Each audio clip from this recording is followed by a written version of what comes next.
invité et grand témoin, et je remercie chaleureusement de venir nous rendre visite ce soir, Thomas Le Sueur, le directeur de la protection judiciaire de la jeunesse. Merci d'avoir accepté notre invitation. On va vous interroger avec Célia Barotte, notre spécialiste police-justice qui est à mes côtés, et Tanguy Hamon qui est resté évidemment, puisque vous suivez avec attention ce qui s'est passé à Lyon. On en a beaucoup parlé dans le cadre de notre émission. Thomas Le Sueur, on voulait absolument vous interroger et vous avoir avec Célia Barotte. On va revenir évidemment sur cette nouvelle circulaire de Gérald Darmanin. Première question, à qui s'adresse cette circulaire très précisément, Thomas Le Sueur? Alors cette circulaire qui a été signée avant-hier, elle s'adresse, pour ce qui me concerne, à tous les agents qui travaillent pour la protection judiciaire de la jeunesse. C'est environ 12 000 agents du secteur public pour presque de 9 500 et 2 500 dans le secteur associatif. Ce sont des éducateurs, des psychologues, des professeurs techniques, des assistants de services sociaux, très engagés, voilà, et qui sont sous l'autorité du ministre dans cette direction pour prendre en charge les mineurs délinquants qui nous sont confiés par les magistrats de la jeunesse. Célia Barotte.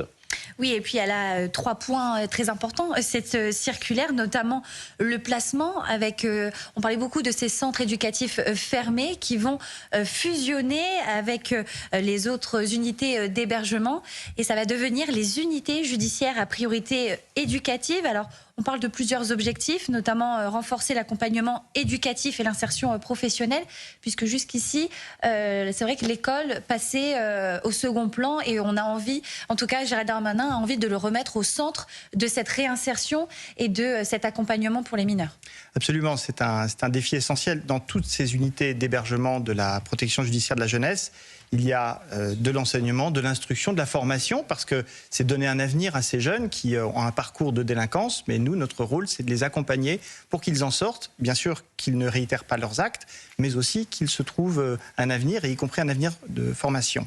Et donc, on a une difficulté aujourd'hui, notamment dans les centres éducatifs fermés et aussi dans les foyers de la PJJ. C'est le constat du ministre, étayé par des inspections. Il n'y a que quelques heures d'instruction, d'enseignement, de formation réalisées par semaine.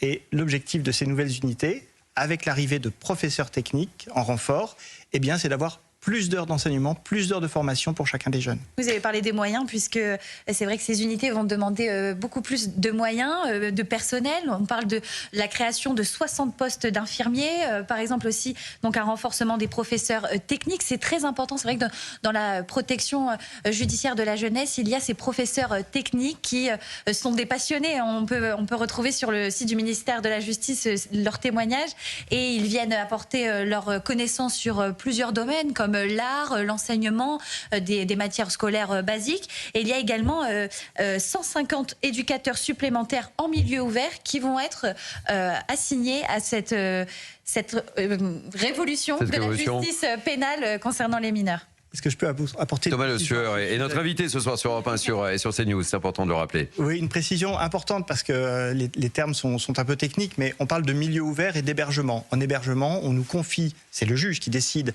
des jeunes pour plusieurs semaines, plusieurs mois, parfois près d'une année, et ils sont là H24, confiés à la PJJ. Et puis il y a le milieu ouvert. Le milieu ouvert, ça signifie tout simplement que le jeune est toujours dans sa famille, dans son environnement habituel, mais il a des obligations éducatives qui lui sont confiées, qui lui sont assignées par le juge, et un suivi par la PJJ avec des rendez-vous réguliers pour s'assurer que ces mesures éducatives sont bien respectées, qui ont des dimensions de formation, mais aussi de soins. Vous avez évoqué la présence d'infirmiers dans les hébergements. C'est vraiment un des enjeux aussi de notre action éducative, mais l'éducation à la santé, l'amélioration de la santé de ces jeunes qui ont souvent une santé bien plus dégradée que la moyenne des jeunes de leur génération, c'est aussi un enjeu essentiel pour leur avenir.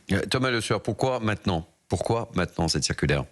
Bien, le ministre a pris le temps, il est là depuis un petit peu plus d'un an, il a pris le temps de faire des constats, d'avoir une mission d'inspection, et puis fin novembre, il a annoncé son orientation, la fin des centres éducatifs fermés, cette priorité donnée à l'éducation, à la formation et à la santé des jeunes qui sont confiés à la PJJ.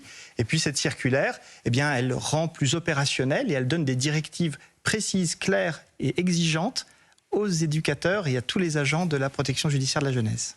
Célia Barotte. Contrairement aux magistrats, parce que parfois on parle beaucoup de circulaires, et c'est vrai qu'en off, vous m'expliquez que là on n'est pas sur des recommandations, mais plutôt sur des obligations, et pour expliquer à nos téléspectateurs et auditeurs, ces mesures, cette volonté de Gérald Darmanin, elle va s'appliquer à partir notamment du mois de septembre prochain. Absolument. L'administration de la PJJ est une administration qui dépend du garde des Sceaux. Le ministre est le chef de l'administration, donc quand il nous envoie une circulaire, eh bien, on la met en œuvre. Et effectivement, l'objectif, c'est qu'au 1er septembre, ces unités, ces centres éducatifs fermés du secteur public et puis ces unités d'hébergement de la PJJ soient converties en UJPE. Un terme un peu barbare, mais traduction. En tout cas, unité judiciaire, Voilà. tout est dans le titre, à priorité éducative. Thomas Le Sueur, directeur de la protection judiciaire de la jeunesse, est notre invité, notre grand témoin ce soir sur Europe 1 et sur CNews. Il ne nous a pas échappé, évidemment, que la violence monte chez les jeunes. Est-ce que, justement, cette réinsertion par l'éducation, est-ce que c'est plus efficace que la sanction ? Alors, c'est un peu l'interrogation de nos téléspectateurs et de nos auditeurs aussi. Souvent, on a tendance à opposer les deux, et précisément, c'est un des objets de la circulaire, c'est de bien affirmer qu'il ne faut pas opposer sanction et éducation. En réalité, et c'est la loi, il y a des sanctions qui ont un caractère éducatif et des sanctions qui ont des caractères de peine, et qui peuvent aller jusqu'à la prison. Mais chaque fois qu'on prend une mesure éducative, c'est dans le cadre d'une sanction, c'est parce que le mineur a commis des actes de délinquance, et c'est pour contribuer à ce qu'il ne réitère pas et qu'il ne récidive pas. Donc n'opposons pas la sanction et l'éducation, l'une permet l'autre. Toute dernière question, Célia Barotte, à notre invité, à notre grand témoin du soir. Il y a aussi un aspect très important dans cette circulaire, c'est concernant les réseaux sociaux, et on l'a vu ces derniers jours, notamment avec ces drames ou encore ces recrutements qui passent par les réseaux sociaux. Il faut noter que dans ces nouvelles unités pour les jeunes, il y a un pan très important sur l'utilisation des réseaux sociaux, l'encadrement. On parle par exemple d'interdiction ou d'un usage strictement encadré. Vous avez fait ce constat que c'est vrai que la jeunesse aussi évolue, et il faut faire évoluer cet encadrement, les encadrements concernant les nouvelles technologies et leurs dérives. C'est un défi qui est bien plus large que celui de la PJJ, mais pour ces mineurs qui sont pris dans la délinquance, souvent ils ont été attrapés, si je puis dire, par les réseaux sociaux et par le numérique, et puis c'est ce qui permet parfois de rester en lien avec des réseaux de criminalité organisée. Donc, encadrer beaucoup plus strictement ces téléphones et ces accès aux réseaux sociaux, notamment quand ils sont dans leur chambre, c'est fondamental. Et puis c'est aussi un temps éducatif. On va essayer de les former, de les accompagner pour maîtriser cet outil. On a tous besoin, d'ailleurs, je crois, un petit peu de formation à ces outils. Écoutez, merci Thomas Le Sueur, directeur de la protection judiciaire de la jeunesse. C'était notre grand témoin exceptionnel ce soir sur CNews et sur Europe 1. Avant de refermer ce punchline avec une actualité très chargée, je voulais qu'on revienne sur ce qui s'est passé à Lyon hier soir. Ce jeune Quentin qui était un membre de la sécurité du groupe Némésis.